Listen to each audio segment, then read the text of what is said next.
पृथ्वीराज चौहान चौहान वंश के राजा थे। उनका जन्म 16 मई 1168 को अजमेर के राजा सोमेश्वर चौहान और कर्पूरा देवी के घर हुआ था। पृथ्वीराज चौहान को एक योद्धा राजा के रूप में जाना जाता है। उन्होंने मुस्लिम शासक मोहम्मद गोरी का विरोध किया था। पृथ्वीराज चौहान को 6 भाषाओं का ज्ञान था। उन्होंने युद्ध कला के साथ साथ गणित, इतिहास, चिकित्सा शास्त्र और पुराण की भी शिक्षा ली थी। पृथ्वीराज चौहान की तलवार का वजन 84 किलो था और वे इसे एक हाथ से चलाते थे। पृथ्वीराज चौहान ने 16 साल की उम्र में ही महाबली नाहर राय को युद्ध में हराकर माड़वकर पर जीत हासिल की थी। पृथ्वीराज चौहान ने तलवार के एक वार से जंगली हाथी का सिर धड़ से अलग कर दिया था। पृथ्वीराज चौहान पशु पक्षियों के साथ बात करने की कला जानते थे।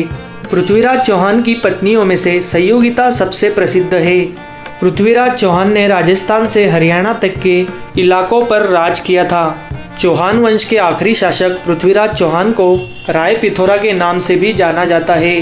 पृथ्वीराज चौहान ने 12वीं शताब्दी के दौरान अजमेर और दिल्ली के इलाकों में शासन किया था।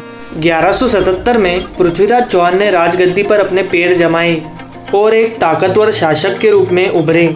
समय के साथ पृथ्वीराज चौहान को एक देशभक्त हिंदू योद्धा के रूप में चित्रित किया गया।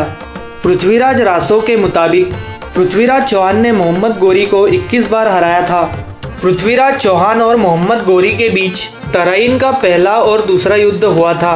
पहले युद्ध में पृथ्वीराज चौहान ने मोहम्मद गोरी को हराया था। हालांकि दूसरे युद्ध में पृथ्वीराज चौहान की हार हुई और मोहम्मद गोरी ने उन्हें बंदी बनाकर अपने साथ अफगानिस्तान ले गया था और वहां उनकी आंखें फोड़ दी। पृथ्वीराज चौहान की आंखें गर्म सलाखों से जली हुई थी, लेकिन उन्होंने हिम्मत नहीं हारी। पृथ्वीराज चौहान ने चंदप्रदाई द्वारा लिखे छंद को सुनने के बाद मोहम्मद गोरी पर शब्दभेदी बाण चलाकर उसे मार डाला था। चंदप्रदाई पृथ्वीराज चौहान के कवि और मित्र थे।